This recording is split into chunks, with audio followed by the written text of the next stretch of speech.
Mathematics में exercise 7.4 हम लोग कंप्लीट कर चुके हैं। उसके बाद आज हम लोग एक्सरसाइज 7.5 का इंट्रोडक्शन करेंगे। 7.5 एक्सरसाइज के इंट्रोडक्शन में हमने जो कुछ पढ़ना है वो है integration by partial fractions. Integration by partial fractions, Hindi में इसको कहेंगे आंशिक भिन्नों द्वारा समाकलन। सबसे पहले तो आपको याद होगा इंटीग्रेशन में लगभग जब हम सब्स्टिट्यूशन पढ़ने आए थे उस वक्त हमने बताया था कि इंटीग्रेशन को हम 3 टाइप से पढ़ेंगे। एक इंटीग्रेशन बाय सब्स्टिट्यूशन, प्रतिस्थापन द्वारा समाकलन। दूसरा इंटीग्रेशन बाय पार्शियल फ्रैक्शंस, आंशिक भिन्नों द्वारा समाकलन। और एक तीसरा हमने नाम बताया था आपको इंटीग्रेशन बाय पार्ट्स, खंडशः समाकलन। उन 3 में से इंटीग्रेशन बाय सब्स्टिट्यूशन हम लोग पढ़ चुके अभी तक जो कर रहे थे। एक्सरसाइज 1 के बाद जो भी पढ़ा that was integration by substitution. किसी न किसी की जगह पर कुछ सब्स्टिट्यूट करते थे, उससे हम उसका आंसर निकालते थे। आज हम लोग इंटीग्रेशन बाय पार्शियल फ्रैक्शंस समझेंगे। इंटीग्रेशन बाय पार्शियल फ्रैक्शंस समझेंगे कि इसको कैसे किया जाएगा। अभी तक जब आपने सबसे पहले मैं ये बता दूं आपको कि पार्शियल फ्रैक्शंस क्या होती हैं। आंशिक भिन्न किसको बोला जाता है? किसी भी एक बड़ी सी फ्रैक्शन को, अगर आपके पास कोई बड़ी सी भिन्न है, उस भिन्न को 2 या 2 से ज्यादा छोटी छोटी भिन्नों में तोड़ने की जो तोड़ देते हैं तो वो जो भिन्नें छोटी छोटी तैयार होती उनको हम बोलते हैं, इस बड़ी वाली भिन्न की आंशिक भिन्नें कहते हैं उसको हम। फिर से सुनिए मेरी बात, हमारे पास एक बड़ी सी फ्रैक्शन है, बड़ी सी भिन्न है। हमने उसको क्या किया, जितना संभव हो सका उसको 2 पार्ट में हमने तोड़ दिया, 3 में तोड़ दिया, 4 में तोड़ दिया, 5 में तोड़ दिया। तो एक बड़ी सी भिन्न को 2 या 2 से ज्यादा छोटी छोटी भिन्नों में तोड़ने की जो प्रक्रिया होती है उसे हम बोलते हैं आंशिक भिन्न करना। उस प्रोसेस को क्या बोलेंगे आप? आंशिक भिन्न करना। और वो जो छोटी छोटी भिन्नें बनेंगी उनको क्या बोलेंगे? तो वो इस बड़ी सी भिन्न की आंशिक भिन्नें कहलाती हैं। अगर 2 पार्ट में तोड़ा है तो 2 आंशिक भिन्नें बन गई उसकी। पार्शियल, पार्शियल का मतलब थोड़ा पार्ट। और 3 बन गई तो 3 आंशिक भिन्नें, 4 बन गई तो 4 आंशिक भिन्नें हो गई। तो ये छोटे छोटे जो भिन्नें बनती हैं उन्हें हम आंशिक भिन्नें कहते हैं, पार्शियल फ्रैक्शंस कहते हैं। क्यों जरूरत पड़ी हमको ये करने की? तो हमको ये करने की जरूरत बेटा इसलिए पड़ी, अभी तक हमने जो क्वेश्चंस किए उनमें आपको अगर कोई क्वेश्चन ऐसा आ जाता था 2x + 4 upon x² + 4x + 6 dx, तो आप क्या कर लेते थे? आप तुरंत इसको t मान लेते थे। t मानने से ये मिल जाता था और बड़ी आसानी से आपका सॉल्यूशन हो जाता था। लेकिन आप सोचिए, थोड़ा सा सोचिए कि एक दिन ऐसा क्वेश्चन नहीं आया, क्वेश्चन आ गया ऐसा।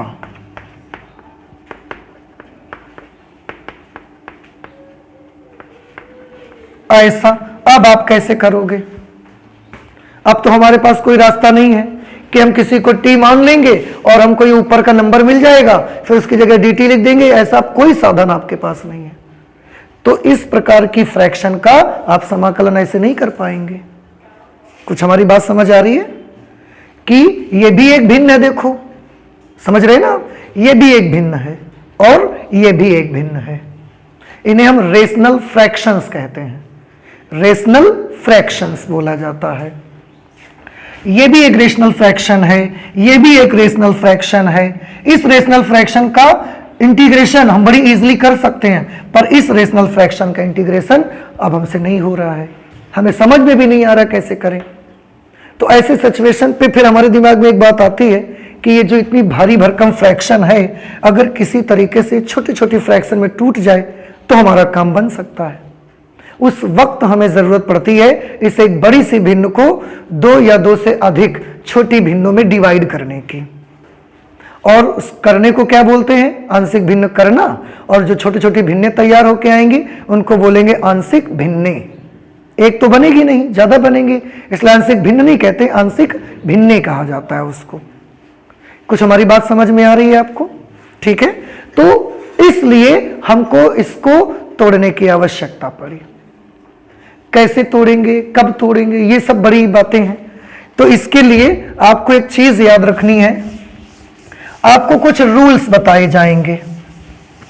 आपको कुछ रूल्स बताए जाएंगे। दो प्रकार की हमारी रेशनल फ्रैक्शंस होती हैं। एक होती है प्रॉपर रेशनल फ्रैक्शन, उचित परिमेय भिन्न, और एक होगी इम्प्रॉपर रेशनल फ्रैक्शन, जो कि उचित रेशनल फ्रैक्शन नहीं हुआ करेगी। हम कैसे पहचानेंगे कि कौन सी रेशनल फ्रैक्शन प्रॉपर है और कौन सी प्रॉपर नहीं है, अर्थात इम्प्रॉपर है? बड़ा आसान है। जो रेशनल फ्रैक्शन होंगी परिमेय भिन्ने जिनको कहते हैं, रेशनल फ्रैक्शंस को हिंदी में क्या बोलते हैं? परिमेय भिन्ने। ये जो परिमेय भिन्ने होंगी बेटा, ये दो टाइप की हुआ करेंगी। एक होगी जिसे हम प्रॉपर रेशनल फ्रैक्शन कहेंगे, प्रॉपर रेशनल फ्रैक्शन,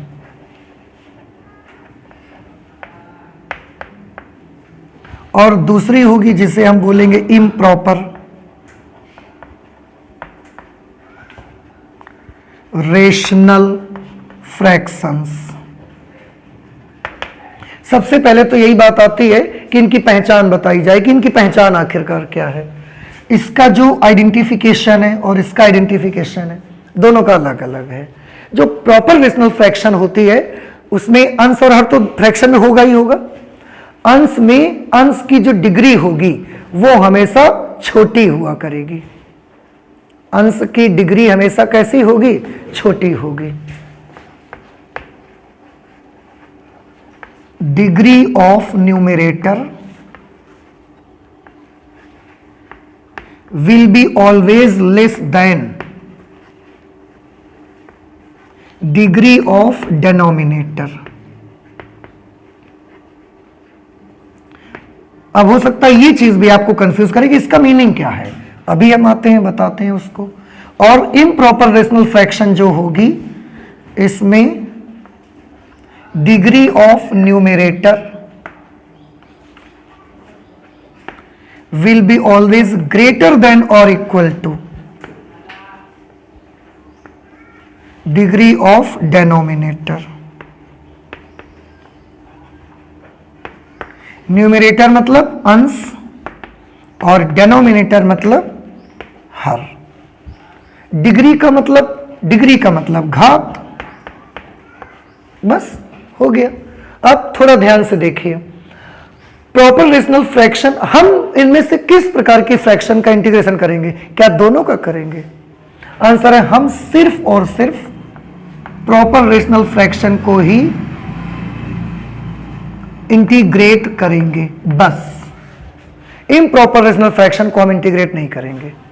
तो अब आप सोचोगे कि क्या आएगी नहीं इसलिए नहीं करोगे, या आएगी तो उसको छोड़ दिया करोगे? छोड़ेंगे तो हम कुछ नहीं करेंगे, तो हम सबका। फिर कैसे करेंगे? हम ऐसे करेंगे कि प्रॉपर रेशनल फ्रैक्शन आएगी तो उसको इंटीग्रेट करेंगे, और अगर कभी इम्प्रॉपर आ गई ना, कभी भी कसम से इम्प्रॉपर आ गई, तो पहले इसको ठोक पीट के ऐसा बना देंगे हम, और इसके बाद करेंगे फिर उसको। लेकिन हम जब भी इंटीग्रेट करेंगे ना, करेंगे हम प्रॉपर रेशनल फ्रैक्शन का, इम्प्रॉपर रेशनल फ्रैक्शन का हम कभी इंटीग्रेट करेंगे ही नहीं उसको। कुछ बात आपको समझ में आ रही है? तो अगर कभी इम्प्रॉपर आएगी तो क्या छोड़ के भाग जाएंगे? नहीं, छोड़ के तो कुछ भागेंगे नहीं, हम करेंगे सबका, पर इसको हम इसमें कन्वर्ट कर देंगे, उसके बाद करेंगे हम इंटीग्रेट उसको। ठीक है? अब प्रॉपर रेशनल फ्रैक्शन और इम्प्रॉपर रेशनल फ्रैक्शन की क्वालिटी तो हमने लिख दी है, पर हम अभी समझ नहीं आया बच्चों को, तो उसके लिए देख लो, डिग्री ऑफ न्यूमरेटर, अंश में जो घात होगी वो हर की घात से हमेशा कैसी रहनी चाहिए? छोटी। जैसे अगर हमने ऐसा लिख दिया है 2x + 4 upon x + 1 into x + 2 dx, ऐसी। इसमें जो इंटीग्रेशन के अंदर, इंटीग्रेशन के साइन के भीतर जो एक भिन्न लिखी हुई है, ये आप देख रहे हैं। इसमें देखो, डिग्री के लिए हमेशा x की हाईएस्ट पावर आप चेक करोगे। Degree means what? Degree means highest power of variable in any expression. What is the meaning of degree? Degree of any expression, किसी भी व्यंजक की डिग्री किसको कहेंगे? घात किसको कहेंगे? डिग्री ऑफ एनी एक्सप्रेशन, किसी व्यंजक की घात, हाईएस्ट पावर ऑफ वेरिएबल।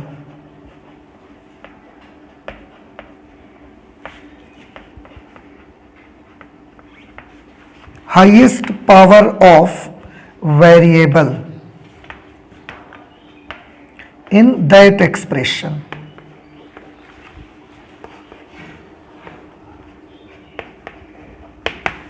उस एक्सप्रेशन में जो चर होगा आपका x है तो x, t है तो t, जो भी वेरिएबल होगा उसकी जो हाईएस्ट पावर हुआ करेगी ना, उसी को हम उस एक्सप्रेशन की डिग्री बोला करेंगे। अब आप देख के मुझे बताओ, ध्यान से देख के बताना, इसमें चर कौन सा यूज हुआ है? x। अंश में x की हाईएस्ट पावर कितनी है? 1। कुछ नहीं लगा ना, तो अंश में x की हाईएस्ट पावर कितनी है? 1। तो अंश की डिग्री कितनी हुई? 1। ठीक है। हर में x की हाईएस्ट पावर कितनी है? 2। कैसे? भले हमको 1 दिख रही है, लेकिन हम मल्टीप्लाई करने के बाद बताएंगे। मल्टीप्लाई करोगे तो x की हाईएस्ट पावर कितनी दिखेगी? 2। तो हर की डिग्री कितनी हो गई? 2। तो अंश की डिग्री कितनी? 1, हर की डिग्री 2, और अंश की डिग्री हर की डिग्री से छोटी है। इसका मतलब ये कौन सी फ्रैक्शन है? फिर तो प्रॉपर रेशनल फ्रैक्शन। नहीं समझ में आए? इसको इंटीग्रेट करेंगे कि नहीं करेंगे? करेंगे। ठीक है। और इम्प्रॉपर रेशनल फ्रैक्शन कैसी होगी? इम्प्रॉपर रेशनल फ्रैक्शन होगी, इसमें ऐसा आ जाएगा कभी 2x square plus 4 upon x square plus 3x plus 2 dx। अब बताइए अंश की डिग्री बताइए कितनी है? डिग्री का मतलब हाईएस्ट पावर ऑफ वेरिएबल। अंश की न्यूमरेटर की डिग्री बताइए 2, वेरी गुड। और डिनोमिनेटर की डिग्री बताइए, it is again 2। So the degree of numerator is equal to the degree of denominator in this case. इस केस में न्यूमरेटर और डिनोमिनेटर दोनों की डिग्रीज आपस में कैसी हैं? बराबर। और बराबर होने पर कैसी फ्रैक्शन हो गई? हम इसका इंटीग्रेशन नहीं करेंगे, जाओ। तो फिर क्या करेंगे? तोड़ मरोड़ के किसी भी तरीके से इसको ऐसा बदल देंगे, फिर करेंगे इंटीग्रेशन। कैसे करना है ये काम बताएंगे, सिखाएंगे आपको, आप तब करने लगोगे। अभी बस इतना समझ लो कि किस टाइप की फ्रैक्शन का हमें इंटीग्रेशन करना है और किस टाइप की फ्रैक्शन का इंटीग्रेशन हमको नहीं करना है। और प्रॉपर किसको बोलेंगे, इम्प्रॉपर कौन सी होगी? अब आपको समझ में आ गया ही, मुझे लगता है ऐसा। ठीक है, ओके। तो ये बातें हो जाने के बाद अब हम लोग आते हैं, क्योंकि हम लोग समझ गए अगर अंश की घात बड़ी भी हो जाएगी तो भी नहीं करेंगे फिर हम। उसके लिए मैं आपको बता देता हूं अभी तरीका क्या करेंगे। उसके लिए पहले हम इससे इसको डिवाइड करेंगे। जो हर हमारा होगा डिनोमिनेटर, उससे हम अंश अर्थात न्यूमरेटर को क्या करेंगे? डिवाइड करेंगे। आप जैसे ही डिवाइड करोगे आपका जो फ्रैक्शन ये अभी इम्प्रॉपर है, ये प्रॉपर में कन्वर्ट हो जाएगी। अभी हम आपको करके दिखाएंगे, ये आ जाएगा वैसा। इसी में करके हम आपको दिखा दें, देखो अभी ये बन जाएगा। कहाँ लेकिन करें हम? यहां कर दें क्या? दिख जाएगा सबको। देखो x square plus 3x plus 4, और भाग किस में देना है मुझे? 2x square plus 4। ठीक है, आपने परिमेय व्यंजकों का भाग देना सीखा होगा बचपन में किसी क्लास में। कैसे भाग देते हैं? यहाँ 2x स्क्वायर, तो मुझे यहाँ 2x स्क्वायर चाहिए, तो हम 2 से मल्टीप्लाई कर देंगे। तो ये बन जाएगा 2x square plus 2 3 jar 6x plus 2 4 jar 8। Minus कर देंगे आप, 2x स्क्वायर से 2x स्क्वायर कैंसिल हो जाएगा। क्या बचेगा? Minus 6x minus 4 minus 8 plus 4 minus 4। बस हो गया। अब देखो इसे आप कैसे लिख सकते हो, ध्यान से देखना। इससे हम लिख सकते हैं जो भागफल आएगा उसे हम यहां लिख देंगे, प्लस जो ये रिमाइंडर आएगा, शेष फल जिसे आप कहते हो, अंग्रेजी में रिमाइंडर बोलते हैं, इसको लिख देंगे। -6x-4 अपॉन जो भागफल होगा, जिससे नहीं भाजक होगा, उसको यहां लिख देंगे x² + 3x + 4। और यही काम तो आप वैसे भी करते हो। आप देखो, अगर 7 से आपको 24 को भाग देना है तो आप क्या करते हो, 7 तियां 21, 3 बचा, तो आप क्या लिखते हो, 3 + 3/7 आप लिखते हो कि 3 सही 3/7 लिखते हो? 3 सही 3/7 लिखते हो कि 3 + 3/7 लिखते हो? 3 + 3/7 नहीं लिखा जाता ना, पर लिख लो, कोई दिक्कत नहीं है, उसका भी मान वही आएगा। आप 3 सही 3/7 लिख दिया है आपने, तो भी 7 या 21 3 24/7 आएगा। इसको कर लो, 7 21 3 24/7 आएगा। ऐसा करते हो कि नहीं करते हो? तो यहां पर क्या लेते हो, कोशिएंट, यहां पर रिमाइंडर, और यहां पर जो हमारा डिवीजर होता है उसको लेते हो। डिवीजर, डिविडेंड, कोशिएंट, रिमाइंडर, ये बचपन में पढ़ा होगा आपने, तो ये यहां ले लेते हैं। तो इसको 2 लिखा हमने, प्लस लगाया, फिर रिमाइंडर ऊपर लिखा, ये हमने नीचे लिख दिया जाकर के। अब आप चेक करो, यहां पर कोई भिन्न आपको दिख रही है? नहीं दिख रही है, कोई भिन्न नहीं है, है? तो जो भिन्न आपको दिख रही है वो प्रॉपर है कि इम्प्रॉपर है? उसमें अंश की डिग्री कितनी है, 1, और हर की डिग्री अभी भी 2 है। Now this will become the proper rational fraction, and when it will become the proper rational fraction I will integrate it. ठीक है, नहीं समझ में आई बात आपको? आ रहा है? तो अगर कोई इम्प्रॉपर है तो उसको प्रॉपर में कैसे कन्वर्ट करना, इम्प्रॉपर फ्रैक्शन को प्रॉपर में कैसे डिवाइड, कैसे मतलब कन्वर्ट करना, बाय डिवाइडिंग। डिवाइड करके हम उसे इम्प्रॉपर को प्रॉपर में कन्वर्ट कर सकते हैं। ठीक है, और जब प्रॉपर में कन्वर्ट हो जाएगी उसके बाद हम उसको इंटीग्रेट कर लेंगे। लेकिन एक प्रॉब्लम ये है कि प्रॉपर में आ जाने के बाद भी तो फ्रैक्शन बहुत भारी भरकम हो सकती है। भाई प्रॉपर में ये तो शर्त है कि ऊपर घात कम होनी चाहिए, नीचे ज्यादा, तो ऊपर हम एक ही पद लिख देंगे, नीचे हम 25 लिख देंगे, तो फ्रैक्शन तो बहुत भारी भरकम बन जाएगी। उसको छोटा करने की बात आती है कि आंशिक भिन्न हम करेंगे कैसे। तो उसके लिए कुछ रूल्स बने हैं, उन रूल्स को आप देखिए और उनसे आप सीख जाओगे आंशिक भिन्न करना। ठीक है, आप नोट करिए जल्दी से इसे, फिर हम आपको वो रूल्स सिखाते हैं।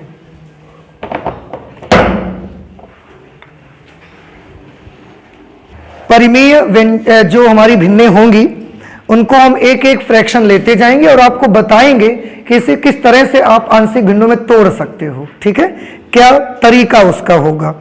तो सबसे पहले मैं ले रहा हूं, जैसे बुक में भी मुझे दिखाई दे रहा है, px + q एक है px + q upon x + a into x + b। ऐसा अगर कभी आ जाता है, या माइनस है उसमें तो माइनस लिख लो, प्लस होना कोई गुनाह नहीं है, प्लस भी आ सकता है। चलो बुक ने माइनस लिखा है तो हमने माइनस लिख दिया। अगर कभी ऐसी भिन्न आ गई और नीचे आप देख रहे हैं ये प्रॉपर फ्रैक्शन है, इसको हम किस तरीके से इंटीग्रेट करेंगे, तो पहले इसको हम आंशिक भिन्नों में तोड़ेंगे। ये हमारी परिमेय भिन्न है और इसको हम आंशिक भिन्न में कैसे तोड़ेंगे उसके लिए देखो। और सबसे पहले तो मैं ये कहना चाहूंगा, आपको अंश नहीं बल्कि हर देख के इसको ब्रेक करना है, हर देख करके इसको तोड़ना है आपको। हर में आप देखो ये और ये दोनों नंबर अलग अलग है, एक में x - a है और एक में क्या है, x - b है।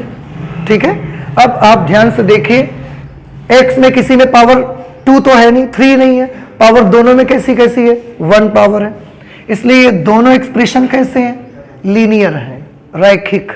पावर 1 होना का मतलब कैसा होना, लीनियर। और क्या इन दोनों में से कोई भी नंबर रिपीट हो रहा है, रिपीट होने का मतलब क्या 2 बार आ रहा है, 3 बार आ रहा है, नहीं, तो ये नॉन रिपीटिंग है। तो ये दोनों जो हमारा डिनोमिनेटर में जो भी हमारे पास फैक्टर हैं वो फैक्टर कैसे हैं, एक तो लीनियर है, दूसरा नॉन रिपीटिंग है। ये इनकी प्रॉपर्टी बन गई, लीनियर नॉन रिपीटिंग।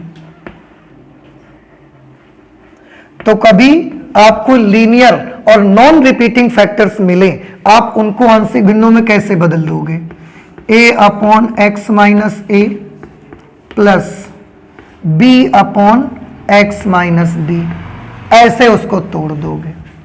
फिर इसके बाद क्या करोगे?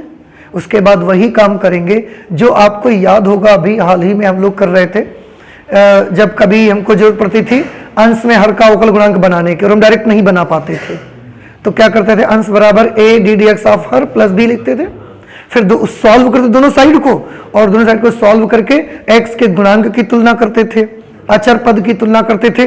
काम वही इसमें करना है, बस तरीका थोड़ा बदल गया है। उसमें a into d d x of हर लिखते थे, प्लस बी करते थे। इसमें a upon x minus a plus b upon x minus b, a और बी कांस्टेंट टर्म है, इन्हीं की वैल्यू हमको मालूम करनी होगी। और जैसे ये मान पता लग जाएंगे हम यहां पर रख देंगे, रखेंगे तो ये एक इतनी बड़ी सी जो भिन्न है ये दो छोटी छोटी भिन्नों में टूट जाएगी, आंशिक भिन्नें आ जाएंगी। नहीं समझ में आए? अगर ये वाला काम हम डायरेक्ट कर पाए तो आप डायरेक्ट भी कर सकते हो, अगर आपसे हो सके तो।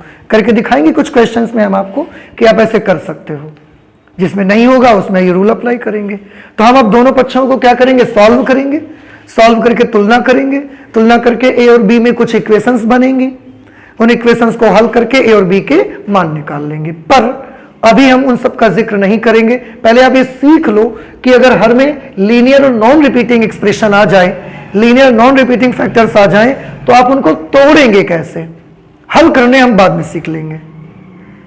समझ आ रहा है कुछ आपको? इस तरीके से हम उसको ब्रेक कर देंगे और आगे का कैलकुलेशन कर लेंगे। ये चीज याद रखिएगा। इसी में एक आपका और जैसे यहां पर है p x square plus q x plus r upon x minus a x minus b into x minus c. अब इसका बताइए इसमें क्या होना चाहिए? इसके नीचे कौन से ना, ऊपर मत देखो, मैंने बोला ना आप अंश को मत देखिए, हर को केवल देखिए। हर में कैसे हैं? सारे लीनियर हैं या कुछ है और भी? लीनियर हैं। रिपीटिंग है कि नॉन रिपीटिंग है? नॉन रिपीटिंग है, कोई रिपीट नहीं हो रहा है। Linear non repeating. अगर लीनियर नॉन रिपीटिंग है तो ये तो यही प्रॉपर्टी आ गई। अगर यही वाला प्रॉपर्टी इस पे आ गया तो अब आप इसको कैसे ब्रेक करोगे? a upon x minus a plus b upon x minus b plus c upon x minus c. एक और ज्यादा है तो c तक ले जाएंगे, चार होंगे d तक ले जाएंगे। लेकिन यही तरीका होगा लीनियर नॉन रिपीटिंग को तोड़ने का। ठीक है। थर्ड नंबर पे है p x plus q upon x minus a whole square, ऐसे लिखा हुआ है। इसका क्या ख्याल है? ये लीनियर है कि लीनियर नहीं है, रिपीटिंग है कि नॉन रिपीटिंग है, कैसा है? पहले लीनियर और नॉन लीनियर में बात करिए। नॉन लीनियर है, कैसे पता? पावर यहां 2 लगी तो इसको आप क्यों देखते हो? x में पावर 2 होना चाहिए ना उसके लिए, तो x में पावर कैसी है? 1, तो ये लीनियर है। फर्क इतना है कि रिपीट हो रहा है, x माइनस ए इंटू एक्स माइनस ए, तो ये एक्चुअली लीनियर ही है। आप चाहें तो इसको ऐसे भी तो बेटा लिख सकते हैं। अब बताओ ये लीनियर है कि नॉन लीनियर है? लीनियर हुआ कि नहीं हुआ? बस क्या है, ये नॉन रिपीटिंग नहीं है, रिपीट हो रहा है ये, इसलिए हम इसको बोलेंगे linear non repeating. Oh I am sorry, repeating, linear के साथ रिपीटिंग।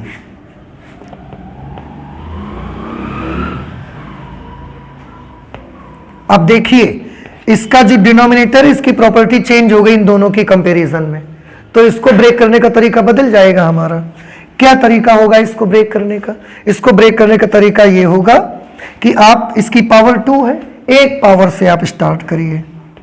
जैसे आपने शुरू किया a upon x minus a plus b upon x minus a to the power 2, ऐसे एक बार एक पावर लिखोगे फिर 2 लिखोगे। अगर यहां 3 तक 3 पावर होती तो एक पावर लिखते, फिर 2 लिखते, फिर 3 लिखते। 4 होती तो 1 2 3 4 टर्म्स तक हम लेके जाते उसको। पर मैंने क्या बोला, आप केवल किसको ध्यान दीजिए, आप केवल डिनोमिनेटर को देखिए भाई।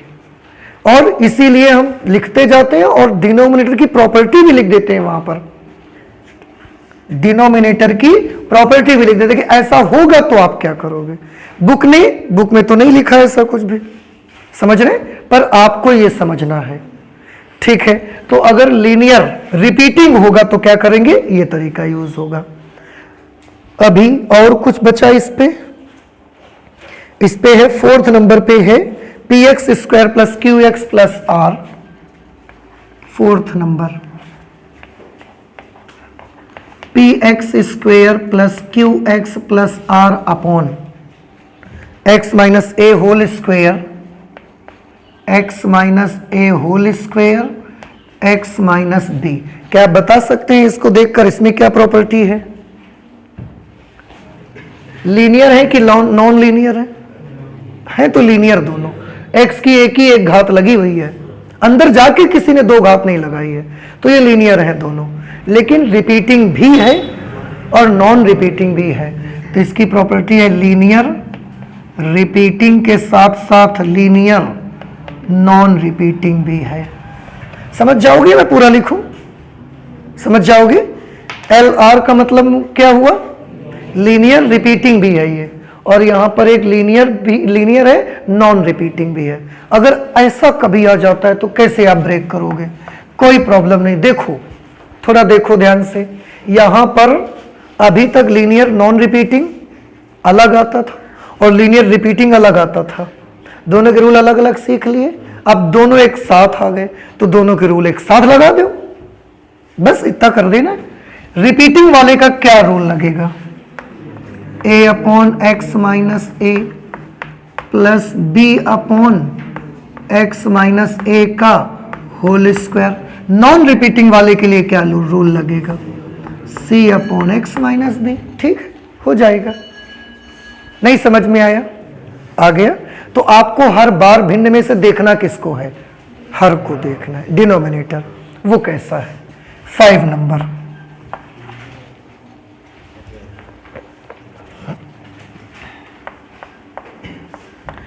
P x square plus q x plus r upon x minus a और x square plus b x plus c. अब इसको बताइए,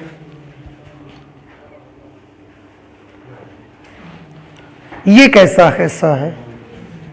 इसमें लीनियर भी है और नॉन लीनियर भी है। देखो क्वाड्रेटिक भी है आज इस बार, तो एक्स में 2 घातें भी आ गई हैं अपॉन में, तो लीनियर भी है और नॉन लीनियर भी है, और नॉन रिपीटिंग तो दोनों हैं। तो लीनियर होने के साथ साथ लीनियर नॉन रिपीटिंग है,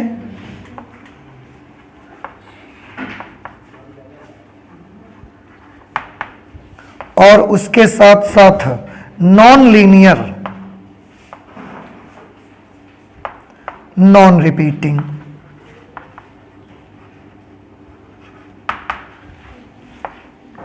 ये दोनों चीजें हैं। ये क्या है, लीनियर नॉन रिपीटिंग, क्योंकि रिपीट नहीं हुआ है।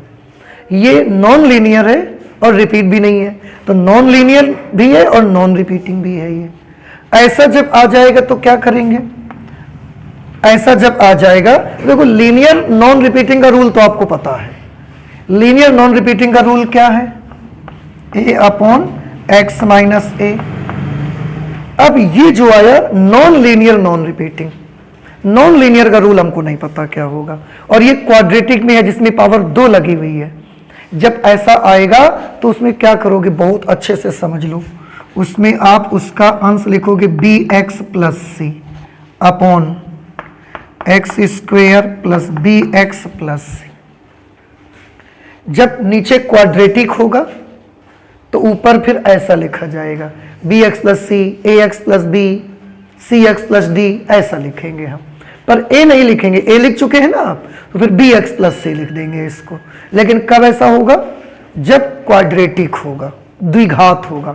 अगर यहां त्रिघात आ जाएगा, देखो जब ये द्विघात है तो ये एक घात रखा गया है, जब नीचे त्रिघात होगा तो ऊपर क्या आएगा, तो फिर bx square plus c x plus D लिखेंगे हम। नहीं समझ में आ रही बात, आप आ रहे ना। और नीचे चतुर्थ घात होगी तो bx cube plus c x square plus d x plus e तक ले जाते हैं हम उसको। ठीक है, ये हमारा तरीका होगा। तो बस ये 5 टाइप्स अगर आपको आ गए, 5 टाइप्स, तो आप हर प्रकार की भिन्न को पार्शियल फ्रैक्शन उसका बना सकते हैं। ठीक है, और अब हम इन पर बेस्ड कुछ क्वेश्चंस आपको करके दिखाते हैं, तो उनको देखिए और पार्शियल फ्रैक्शन सॉल्व कैसे की जाती हैं उसको आप देखिए, ध्यान से नोट करिए इसको जल्दी से।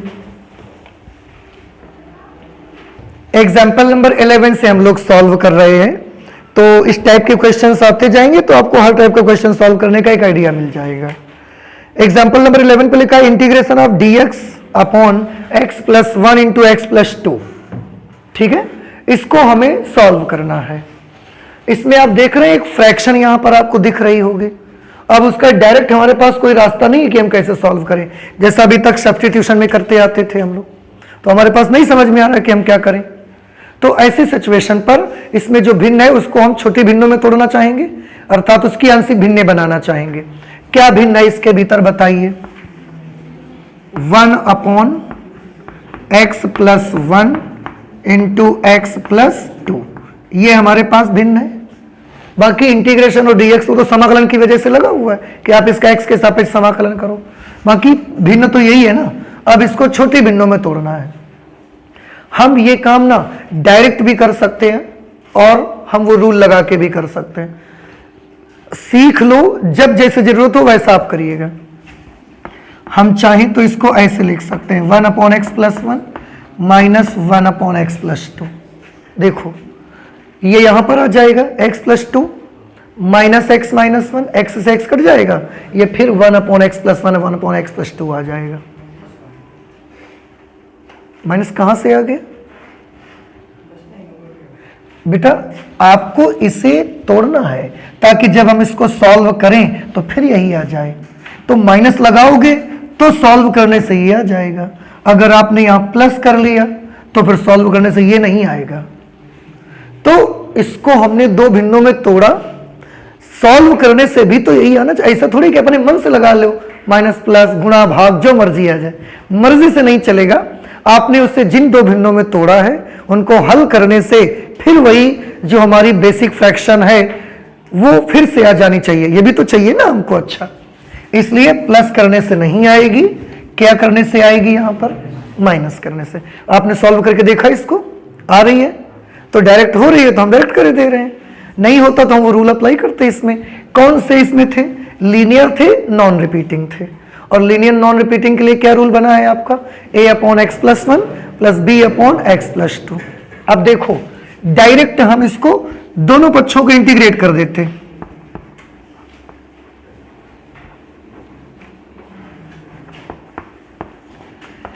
Integrating on both sides with respect to x। आप जानते हैं इंटीग्रेशन, इंटीग्रेशन निशान लगाएंगे और dx लिख देंगे upon x plus 1 into x plus 2 is equal to, इधर भी भाई तो दोनों पक्षों का कर रहे हैं ना हम लोग, इधर का किया तो इंटीग्रेशन और dx लगाया, इसमें भी इंटीग्रेशन और dx लगाते चले जाएंगे। dx upon x plus 1 minus integration of dx upon x plus 2। अब बेटा ध्यान से देखो, integration of dx upon x plus 1 इसको आप कर लोगे बड़ी आसानी से। इसका क्या होगा, log x प्लस 1 माइनस ऐसे इसका क्या हो जाएगा, log x plus 2 plus c, log m minus log n, log x plus 1 upon x plus 2 plus c. ये आंसर आ गया देखो आपका क्वेश्चन नंबर 11 का। अब बताइए अगर ये नहीं कर पाते तो हमारा आंसर नहीं बनता, फिर तो नहीं समझ में आया। अब ये तो हुआ कि इस क्वेश्चन को हमने डायरेक्ट कर दिया, उनमें से कोई रूल ही लगाया नहीं हमने, क्योंकि हमें डायरेक्ट आ रहा था तो हमने कर दिया। अगर रूल लगाते तो फिर कैसे करते हम इसको, रूल लगाते तो कैसे करते आप ध्यान से देख लीजिए। ये जो हमारी भिन्न है ना x प्लस 1, गौर से समझिएगा, x प्लस 2, ये लीनियर नॉन रिपीटिंग डिनोमिनेटर है इसका। अगर लीनियर नॉन रिपीटिंग डिनोमिनेटर है तो हम क्या लिख सकते थे, a upon x plus 1 plus b upon x plus 2। इतना समझ आया कि नहीं?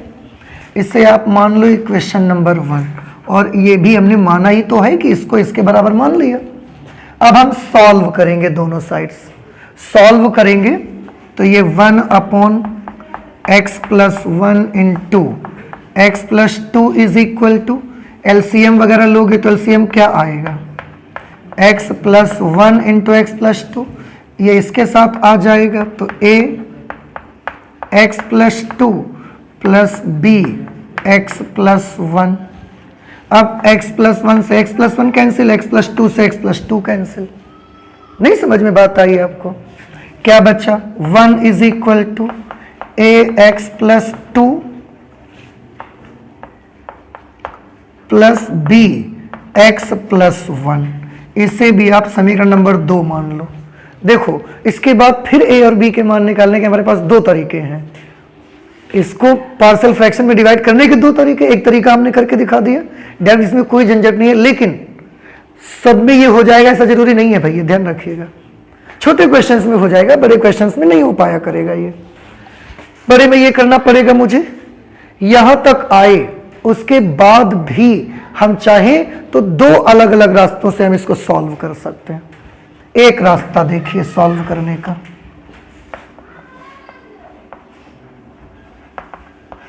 मेथड 1। आपको a और b दोनों के मान चाहिए। सबसे पहले किसका निकालोगे बताओ, a का। तो a के नीचे कौन है, x प्लस 1, इसको 0 के बराबर रखकर x का मान निकाल लो, -1। वो -1 इस इक्वेशन पे अप्लाई कर दो, x बराबर -1 समीकरण 2 में रखने पर 1 is equal to a -1 plus 2 plus b -1 plus 1। -1 plus 1 क्या हो गया, 0। 1 is equal to a into क्या आया, 2 माइनस 1 1 बचा, तो a की वैल्यू कितनी आ गई, 1 आ गई a की वैल्यू।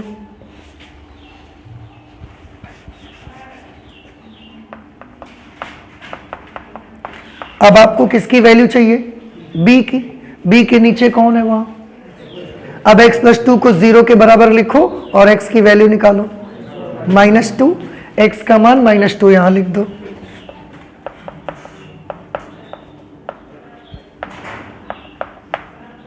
समीकरण 2 में रखने पर तो ये 1 is equal to a -2 plus 2 plus b -2 plus 1। ये तो कैंसिल होके 0 हो जाएगा, ये कितना बचेगा, -1। तो -b is equal to 1, b is equal to -1। a और b का मान आ गया देखो। अब आप क्या करोगे, a और b के मान समीकरण 1 में रख दोगे जाके। जब आप इक्वेशन नंबर 1 पे रख दोगे तो ये 1 upon x plus 1 into 1 upon x plus 2 is equal to 1 upon x plus 1, x plus 2 is equal to, a की जगह पर क्या लिखना है, तो 1 upon x plus 1 plus b की जगह पर क्या लिखना है, -1 अपॉन एक्स प्लस 2। तो बेटा यही तो आ गया, देखो ना आप, 1 upon x plus 1 x plus 2 is equal to 1 upon x plus 1 -1 upon x plus 2। तो 1 upon x plus 1 x plus 2 is equal to 1 upon x plus 1 minus plus क्या हो जाएगा, -1 अपॉन एक्स प्लस 2 आ गया। पर इतनी मशक्कत से आया, यहाँ हम लोग डायरेक्ट कर लिए थे।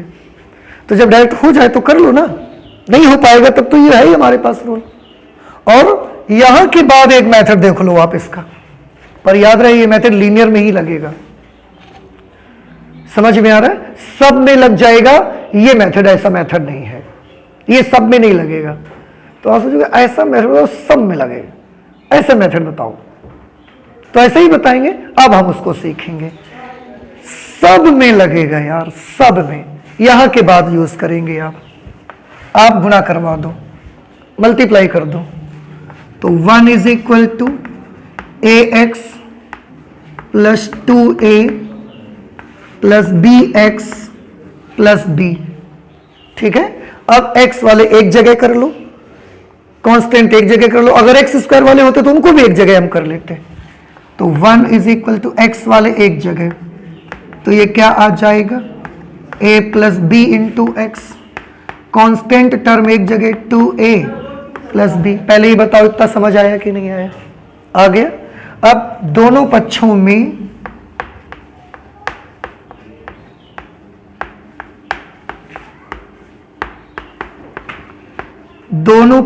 में x के गुणांकों, दोनों पक्षों में x के गुणांकों तथा अचर पदों की तुलना करने पर,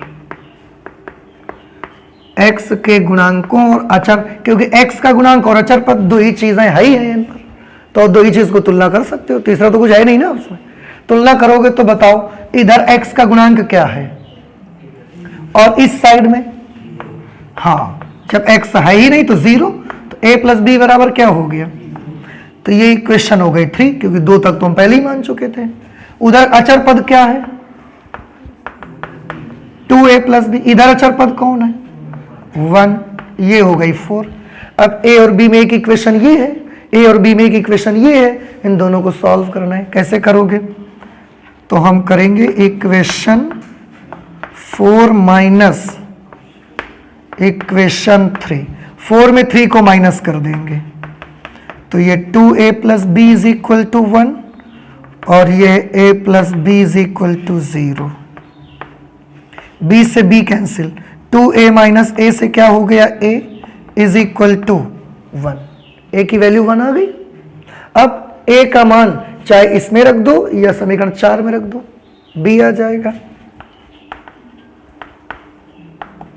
a का मान समीकरण 3 में रख दो, क्योंकि रखना आसान है। a की जगह पर क्या लिखेंगे? a plus b is equal to 0। a की जगह 1 plus b is equal to 0, तो b की वैल्यू कितनी आ जाएगी? -1। फिर भी देखो a का मान 1 और b का मान -1 है, लेकिन ये एक ऐसा मेथड अगर पूरा करके आप ये नहीं, यहां से ये और फिर ये अगर आप करके जाते हो तो ये linear, non repeating, repeating, quadratic, cubic सब में लगेगा ये रूल। इस रूल को ये नहीं है कि ये किस में लगेगा किस में नहीं लगेगा, बस परिमेय भिन्न होनी चाहिए आपकी। कुछ बात हमारी समझ में आ रही? तो इतने सारे तरीके हैं, आप जैसे भी मर्जी हो, तो जब तक लीनियर रहे तब तक ये वाला मेथड लगा लिया करो, तुलना करने का छोड़ दो। जब तक लीनियर रहेगा, नहीं रहेगा तो देखा जाएगा, फिर वो करेंगे। मतलब जैसी सिचुएशन हो उसके मुताबिक आप काम करिए। जबरदस्ती क्वेश्चन को डिफिकल्ट भी मत बनाइए और जबरदस्ती आप जहां नहीं लग रहा है वहां भी ये रूल भी मत लगाइए, है ना। तो आप नोट कर लीजिए, क्वेश्चन नंबर 11 है। और बाकी आगे क्या करोगे? जब इसका मान आ जाएगा तो फिर दोनों पक्षों का समाकलन कर ही लोगे आप, फिर तो वो तो जैसे हमने यहां किया वैसे कर दिया जाएगा। ठीक है, नोट कर लें जल्दी से आप इसे। इसके बाद क्वेश्चन एग्जांपल नंबर 12 सॉल्व करते हैं। एग्जांपल नंबर 12 में है integration of x square plus 1 upon x square minus 5x plus 6 dx। इसका मान आपको ज्ञात करना है। कैसे किया जाए बताइए? सबसे पहले तो ये चेक करो कि क्या ये प्रॉपर रेशनल फ्रैक्शन है। आंसर है ये प्रॉपर रेशनल फ्रैक्शन नहीं है, क्योंकि न्यूमरेटर की डिग्री भी 2 है और डिनोमिनेटर की डिग्री भी 2 है, तो ये प्रॉपर रेशनल फ्रैक्शन नहीं है। अगर प्रॉपर रेशनल फ्रैक्शन नहीं है तो फिर इसको आपको बदलना पड़ेगा उसमें। और कैसे ये काम करेंगे आप? इससे इसको डिवाइड करके कर देंगे। तो x square minus 5x plus 6 से एक्स स्क्वायर प्लस 1 को डिवाइड कर दीजिए। वन टाइम में डिवाइड करेंगे तो यह आ जाएगा x square minus 5x plus 6।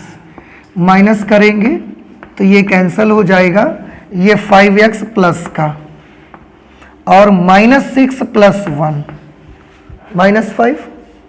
नहीं समझ आया? माइनस 6 प्लस 1 क्या हो जाएगा? -5। तो हम इसको क्या लिख सकते हैं? इसलिए केवल फ्रैक्शन निकाल लो, समाकलन हम बाद में कर देंगे।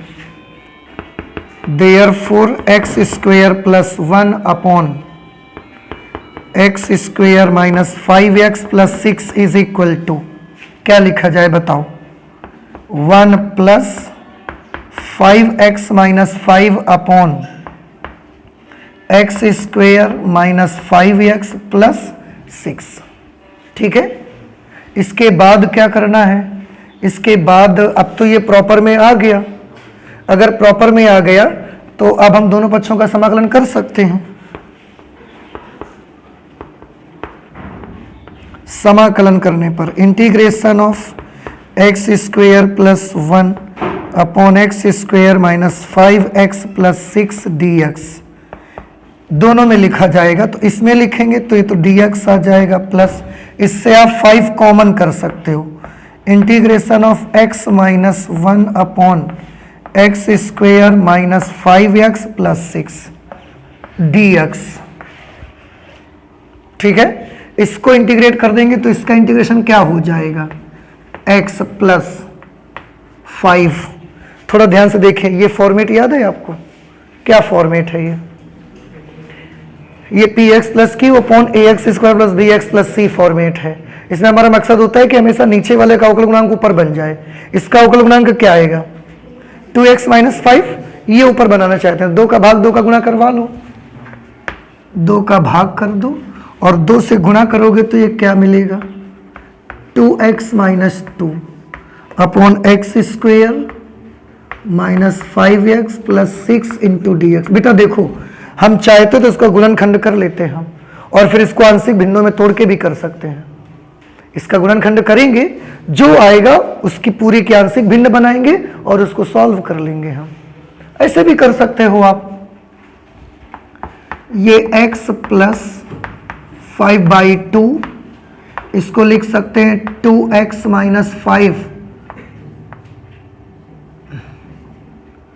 2x minus 5 plus 3। देखो माइनस 5 प्लस 3 करोगे -2 आ जाएगा, और अपॉन में है x square minus 5x plus 6 dx। ये x प्लस 5/2, इन 2 को लेकर अलग कर लीजिए आप। Integration of 2x minus 5 upon x square minus 5x plus 6 dx। फिर यही 5/2 इसके साथ भी जाएगा, तो ये 5 3 15/2। Integration of dx upon x square minus 5x plus 6। बताइए कोई प्रॉब्लम है इसमें? तो नीचे फलन, ऊपर उसी का अवकलन आ गया, तो इसका तो सीधे सीधे इंटीग्रेशन हो जाएगा लॉग फलन x square minus 5x plus 6 plus 15/2। इसको आप पूर्ण वर्ग बना के कर सकते हो। dx upon x square minus 5x plus 6। पूर्ण वर्ग बनाने के लिए एक्स स्क्वायर का गुणांक 1 होना चाहिए, है।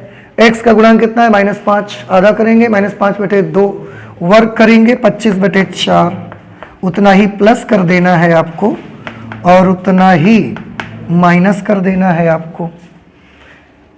फिर ये x plus 5/2 log x square minus 5x plus 6 plus 15/2 integration of dx upon ये टर्म और ये टर्म ले करके आप बना सकते हो x माइनस 5/2 का whole square. X square plus 25/4 minus 2ab करोगे तो ये आ जाएगा।